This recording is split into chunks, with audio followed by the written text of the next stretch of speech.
A Cultura informa. Opinião. Ele está chegando com a opinião, os comentários e a análise social de hoje. Professor Carlos Silva, boa tarde. Boa tarde, André Santiago. Boa tarde, Elaine Dias. Boa tarde, ouvintes do Cultura Informa. Boa tarde, professor Carlos Silva. Qual o comentário de hoje? Nosso tema de hoje é Isto é de Morte. Vamos ao comentário. Mas antes do comentário, eu quero fazer uma informação rápida sobre essa questão de Santa Cruz de Capibaribe. A coisa é mais profunda do que vocês imaginam. Existe uma lógica, aliás, a estrutura de Steve Bannon, ele treina militantes, jornalistas, pessoas que fazem parte de de um movimento político, de uma determinada tendência, e uma das regras dos replicadores de informações é soltar informação. Não interessa discutir o conteúdo. Se o conteúdo, quem quiser que discuta aquele conteúdo. Quando aquele conteúdo é contestado, aí o ônus vai para quem o produziu. Mas se for verdadeiro, o bônus vai para quem destacou a informação.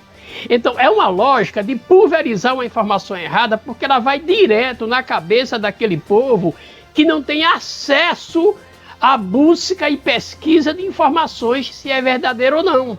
Ele vai pela primeira impressão da emoção, né? Então, essa é a lógica de Steve Bannon. Sabe por quê? Porque essa questão da casa de Santa Cruz do Capibaribe, o que ocorreu foi o seguinte, minha gente. Esse foi um vídeo gravado no início de novembro, quando naquele momento da situação, as pessoas que estavam lá confirmaram que não havia qualquer relação com o MST e que não existiam nenhuma liderança, simplesmente foram as pessoas contempladas pelo programa em questão, que foi as casas do Minha Casa Minha Vida, que ocuparam. O que aconteceu? A Caixa entrou na Justiça com um pedido de reintegração de posse. Em setembro, a 24ª Vara Federal da Justiça Federal de Pernambuco determinou a reintegração de posse para a Caixa, isso no dia 6 de outubro. A polícia deu um prazo de 5 dias para a desocupação do imóvel. Foi a partir daí que a mídia local apontou para a depredação dos imóveis. Então a questão é essa. Você replica a informação. Acabou. Quando ela é contestada, você aí sai pela tangente. É isso que está acontecendo no país. São mais de 3.200 jornalistas, influenciadores de YouTube e assim por diante, que ganharam em média R$268 mil para replicar elogio e informações que prejudicava a imagem de outro candidato qualquer, de outro movimento político. Isso é muito ruim, porque nós estamos vivendo a era da interpretação da sua vida como a pessoa acha.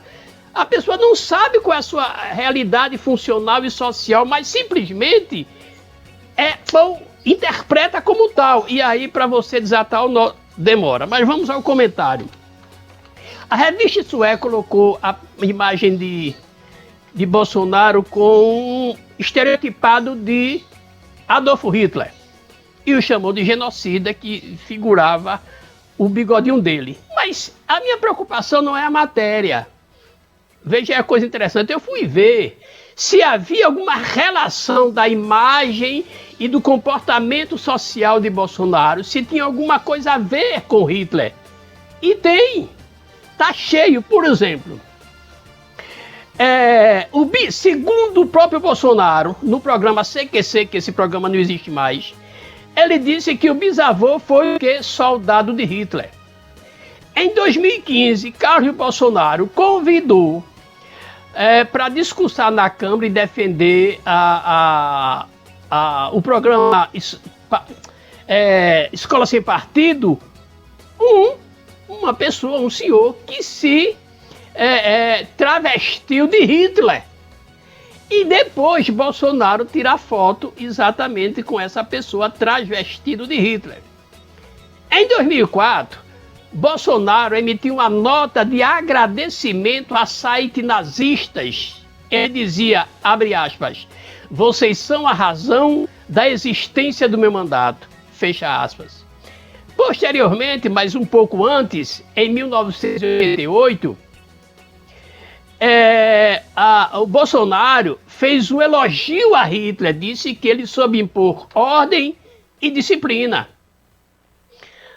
Outra questão também é que ele recentemente tirou foto, fotografou com a Beatriz von Storch, que é exatamente uma deputada ultradireita alemã, neta de Ludwig Schelling, que foi ministro de Adolf Hitler no regimento nazista, não é?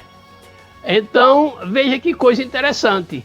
Isso significa que há, sim, uma semelhança, independentemente do conteúdo da semelhança.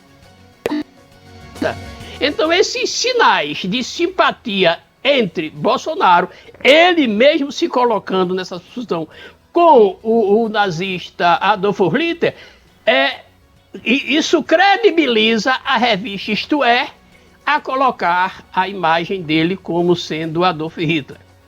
Então, quando a revista faz isso, que não é revista do MST, não é do PT, não é de nada, é uma revista que foi constituída em 1976, uma revista privada, ela faz essa semelhança e não é uma fantasia. Como se diz o ditado, qualquer semelhança não é mera coincidência.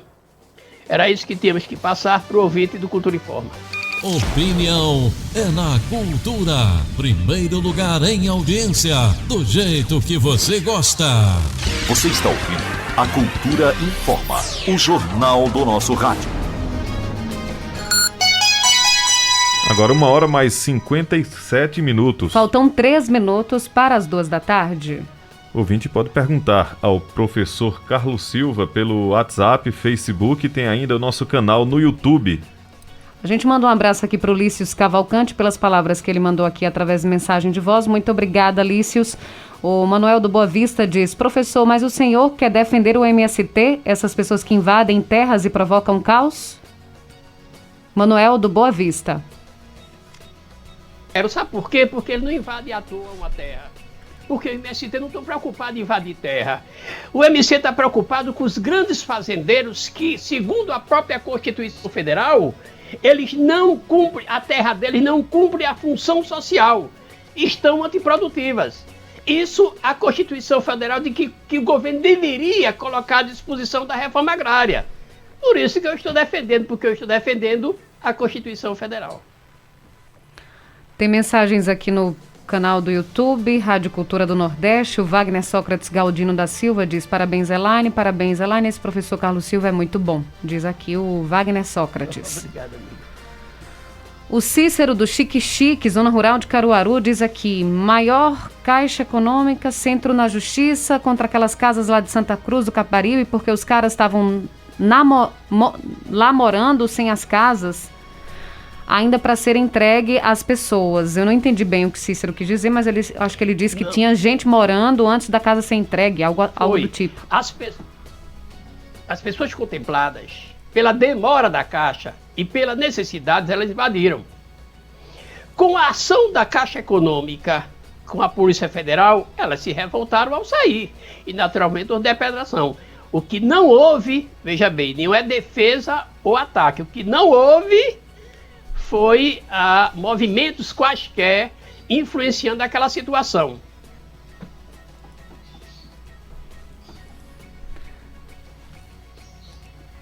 Tem mais mensagens chegando aqui no nosso WhatsApp. A gente agradece a todos os ouvintes que estão participando conosco. Agora, professor, vindo aqui um pouquinho mais para o local, o senhor pode falar um pouco sobre o Dia do Comerciário? Já que hoje é o Dia do Comerciário. Sim. Olha, o que nós temos que levar primeiro em consideração, a questão do Dia do Comerciário, é que no passado, né, os comerciários, os comerciantes, eles eram considerados uma espécie de dono do país, né? Eles se sentiam, eu estou falando do comerciante para chegar ao comerciário. Então eles se sentiam donos do país, né? Na realidade, o comerciário era apenas o trabalhador que pratica o comércio, e hoje em dia é muito triste a questão do comerciário, porque ele vive sobre cotas para atingir metas. E essas metas muitas vezes desumanas, não é? Muitas vezes desumanas. Então esse feriado de comerciário é exatamente para que o comerciário possa, de certa maneira, parabenizar, festejar, e não só festejar, mas refletir a sua conduta como trabalhador nesse espaço, nesse setor comercial, não é? Então o comerciário deve sim festejar, mas deve refletir e lutar para que ele não se transforme num escravo de metas, ou seja, ele passe a ver o outro companheiro como inimigo, como futuro concorrente pesado da vitória dele. Não, é mais um que vende, é mais um que negocia e todos devem ganhar. As empresas é que colocam uma lógica de confronto entre eles e às vezes termina prejudicando essa relação. Mas é interessante que os comerciários festejem, são eles que produzem, que vendem e que transferem para os donos, empresários e governos a contribuição que no final quem paga tudo é o consumidor. Mensagem do Romeu Farias dizendo: professor, parece que está tudo certo com a população brasileira, não se vê ninguém discutindo emprego, saúde e moradia. Olha, essa contribuição é muito importante porque eu também vejo com muita apreensão essa letargia social. Sabe, nós estamos passando por um período muito difícil de retração social, de retração econômica, uma possível reforma administrativa que vai tirar o direito, né, do servidor público, sabe? Nós estamos com gasolina a R$7. Sempre foi a Petrobras que determina o preço, mas eles conseguem confundir o povo dizendo que é o Estado. O feijão, as pessoas comendo osso, as pessoas em determinadas cidades, mulheres, indo ao carro de lixo para escolher o que é que tem para comer. E nós estamos muito quietos, e nós estamos inertes a essa situação. Eu acho que nós estamos caminhando para uma letargia que vai ser muito ruim para o futuro. Só mais um aqui, o Renato Vassoural diz: professor, se o senhor defende tanto o PT, me diga onde tem um atentamente deles que produz algo. Não entendi. Deve ser um assentamento. Um assentamento, eu acho. Um assentamento do MST. Eu te digo, não é PT. É MST. Eu posso dizer, no Rio Grande do Sul, principalmente no Sul, você tem produção de arroz orgânico. E quero lhe dizer a vocês, eu trabalhei no INCRA durante 6 anos e eu participei de determinados assentamentos que hoje produz e tem uma vila, exemplo, a Vila de Canoa Rachada em Água Preta. Quero dizer que eu sou uma vítima dessa situação de mudança de governo, porque quando no governo Fernando Henrique, Lula e Dilma, tinha um projeto federal que ajudava a assistência técnica à agricultura familiar. Quando o Temer entrou, esse projeto foi acabado, né? Foi extinto, e isso prejudicou mais de 6 mil agrônomos. Mas é só você pesquisar, e se você quiser um dia visitar, a gente vai ao assentamento onde as pessoas produzem organicamente e vivem. Professor Carlos Silva, a gente agradece a sua participação, seu comentário aqui no programa, e até o próximo comentário, professor. Até André Santiago, até o próximo comentário, Elaine Dias, e até o próximo comentário, ouvintes do Cultura Informa. Um abraço, professor.